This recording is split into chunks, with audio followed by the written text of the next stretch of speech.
Stephen Hicks has a chapter in his book that's titled Bad Germans and More Bad Germans. Sums it up. Nietzsche, Heidegger, Kant, Hegel, Marx, you go down the list, Feuerbach, these guys are all in this idealist school to one degree or another. And you can say, no, Feuerbach was a materialist. Even Marx said he wasn't that materialist. And Marx was still idealistic about his materialism. There was an ideal material realm that we were attempting to build, the so-called humanized world, as he called it. So it's extremely prevalent in not just European thought, but in the kind of horrific mass-scale movements that have swept the world over the last 100 years since the Bolsheviks really put all this stuff practically on the map in 1917.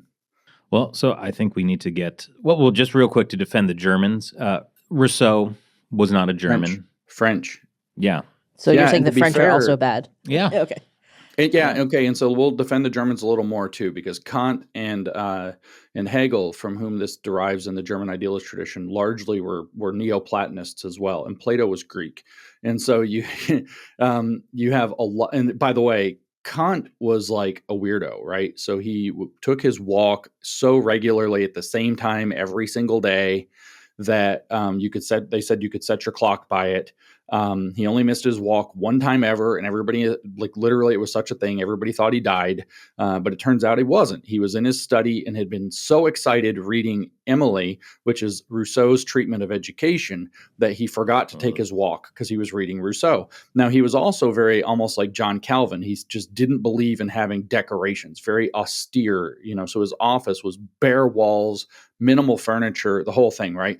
The only decoration he had in his office was a portrait of Rousseau. So this is like the German take on Neoplatonism mixed with a lot of German Christian mysticism, mixed with a little bit of Jewish mysticism, mixed with Rousseau's romanticism, all into one kind of hodgepodge of hell. So we can't blame all the Germans, but bad Germans and more bad Germans is a phenomenon in continental philosophy.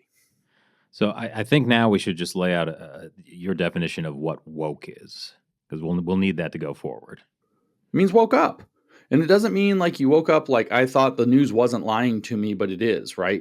It's woke up to a particular view of how the world works. And it's not just even that. It's more than that. It is woke up from false consciousness into a critical consciousness. In other words, that you have become critical in the sense of the Marxist use of the word critical, in the sense of the Kantian use of the word critical that precedes it. You have woke up to a critical perspective of the power structures of reality.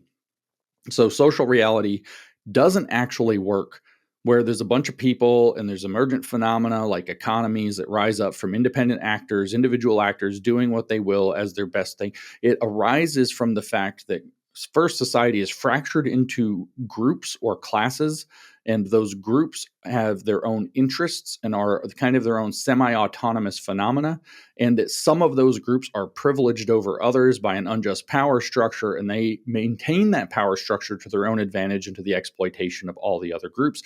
And if not exploitation, then marginalization. They squeeze out the groups that they don't want to have a seat at the table, and they exploit the groups that are producing something they can make use of. But the whole game is for the powered elite to keep their power and to exclude any rivals from their power. So it's waking up to that belief about social and political reality, that there is a ruling elite that is actively trying to exclude its rivals from power. And then the belief is that that this is the intrinsic way, this is absolutely key to woke, that this is the true way that all power works. So therefore, it's either their ideas are in power or we band together and it's our ideas that are in power.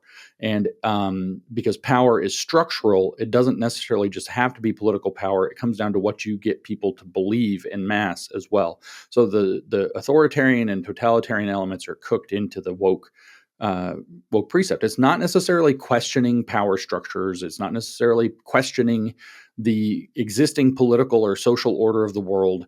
Those things have long histories and other traditions of thought as well. It's believing that there's an intrinsic zero-sum power struggle between the haves and the have-nots that's erected by the haves to exclude the have-nots. So the have-nots have an intrinsic moral duty to recognize who they are in this dynamic that defines the movement of history and seize power to direct history in a more profitable direction. There is no truth. There's just whoever has the ability to force their truth on everyone else. Right. So that's where you get to the postmodern idea, because we were talking about that earlier, right? So in modernism, broadly speaking, the belief is that the truth is out there and we can go find it. And in postmodernism, the belief is that the truth is what the powers that be tell us is true.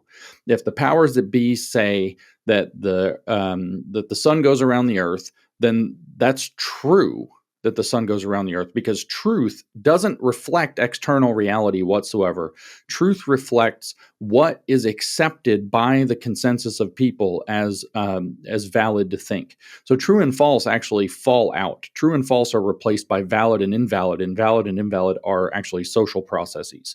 And so now truth becomes a function of power, rather than, we all know the old saying. It goes back to Francis Bacon, that knowledge is power, right? Well, there's a lot of ways that you can read that particular phrase, but the kind of straightforward, common sense way to read it is that when you know what you're doing, then you can be more effective, right? So knowledge is power in that regard. Well, for these guys, knowledge is power is literally like a direct equivalence. It's like, in order to get something to be considered knowledge, you have to have the power to make people believe it. And that's, again, there you see the seed of the totalitarianism. You have to have the power to make people believe. So knowledge just becomes this instrumental object, or truth becomes this instrumental object that serves the power. So again, whoever is in power actually controls truth and knowledge, and therefore it's either going to be their truth regime or it's going to be our truth regime. And it, obviously theirs is oppressive, so it better be ours. That's the quintessentially woke view.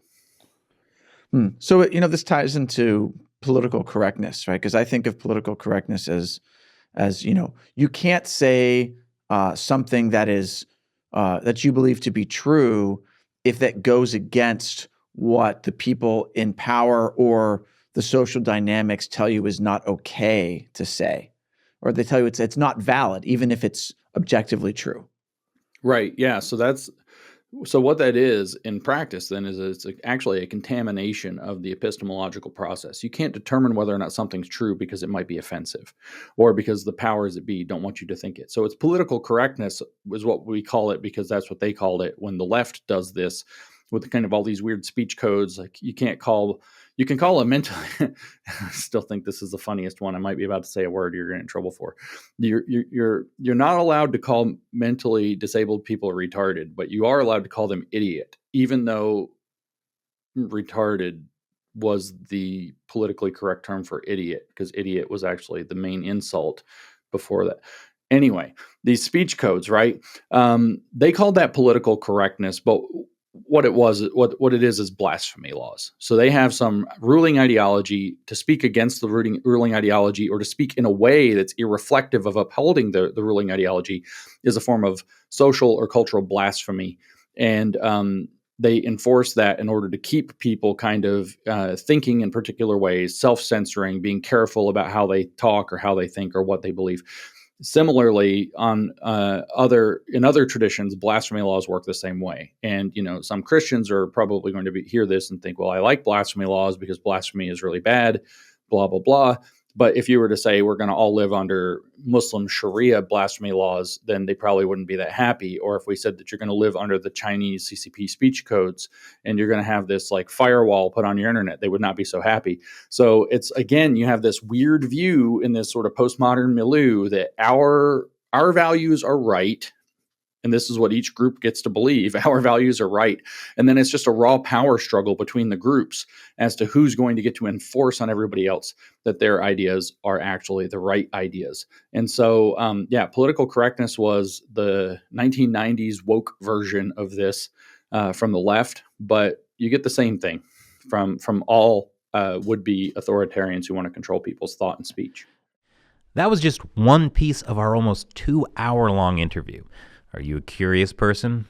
Of course you are. We're now putting full interviews only on our new China Uncensored premium website, ChinaUncensored.tv. Your subscription helps support the show and gives you access to tons of amazing content. Click the link below to check it out.